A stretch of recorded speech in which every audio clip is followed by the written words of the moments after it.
బులెటిన్లో మరో breaking news చూస్తున్నాం. ఏపీలో 10వ తరగతి ఫలితాలు విడుదలయ్యాయి. ఈ ఫలితాల్లో 4,98,585 మంది విద్యార్థులు ఉత్తీర్ణత సాధించారు. విద్యార్థులు 81.14% మంది ఉత్తీర్ణత సాధించారు. 6,14,459 మంది ఈ పరీక్షలకు హాజరయ్యారు. 93.90% ఉత్తీర్ణత సాధించారు. ఇక మొదటి స్థానంలో మన్యం జిల్లా 100% ఫలితాలు సాధించాయి. 100% ఫలితాలు సాధించిన 1680 పాఠశాలలు మొత్తంగా 100% ఫలితాలు సాధించాయి. ఏపీ 10వ తరగతి పరీక్షలు ఫలితాలైతే ఈరోజు విడుదలయ్యాయి. ఐటీ విద్యాశాఖల మంత్రి నారా లోకేష్ ఈ ఫలితాలను విడుదల చేశారు. ఈ సంవత్సరం 6,14,459 మంది విద్యార్థులు ఈ పరీక్షలు రాయగా 4,98,585 మంది ఉత్తీర్ణత సాధించారు. 81.14% ఉత్తీర్ణత శాతంగా ఉంది. బాలురు 78.31% ఉత్తీర్ణత సాధించారు. బాలికలు ఈసారి మరోసారి పైచేయి సాధించారు. 84.09%తో బాలికలు ఉత్తీర్ణత సాధించారు. 1680 పాఠశాలలు రాష్ట్రంలో 100% ఉత్తీర్ణత సాధించాయి. 19 పాఠశాలలో విద్యార్థులు ఎవరూ ఉత్తీర్ణత సాధించలేదు. ఫలితాల్లో పార్వతీపురం మన్యం జిల్లా 93.90% ఫలితాలతో అగ్రస్థానం నిలిచింది.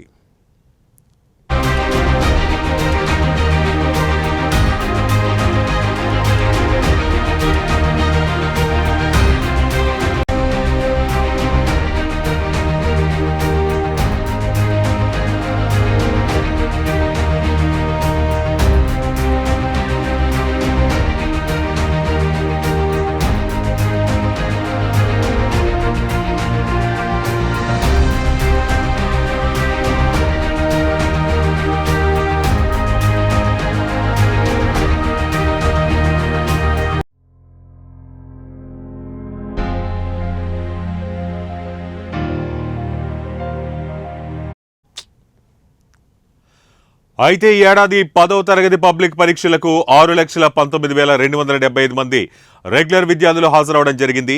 వీరిలో ఇంగ్లీష్ మీడియానికి సంబంధించి 5,64,064 మంది విద్యార్థులు పరీక్షలు రాశారు. తెలుగు మీడియంలో 51,069 మంది విద్యార్థులు పరీక్షలు రాశారు. ఇదిలా ఉంటే ఓపెన్ స్కూల్ 10th ఇంటర్మీడియట్ ఫలితాలు కూడా 10th ఫలితాలతో పాటే విడుదల చేశారు. ఫలితాలు విడుదల చేసిన సందర్భంగా మంత్రి నారా లోకేష్ మాట్లాడారు. 10వ తరగతి ఫలితాల్లో ఉత్తీర్ణత సాధించిన విద్యార్థులకు నారా లోకేష్ అభినందనలు తెలిపారు. ఉత్తీర్ణత సాధించిన విద్యార్థులు నిరుత్సాహపడవద్దంటూ ఆయన సూచించారు. మే 19వ తేదీ నుంచి 28 వరకు 10th సప్లిమెంటరీ పరీక్షలు నిర్వహించడం జరుగుతుందంటూ ఐటీ విద్యాశాఖ మంత్రి నారా లోకేష్ వెల్లడించారు.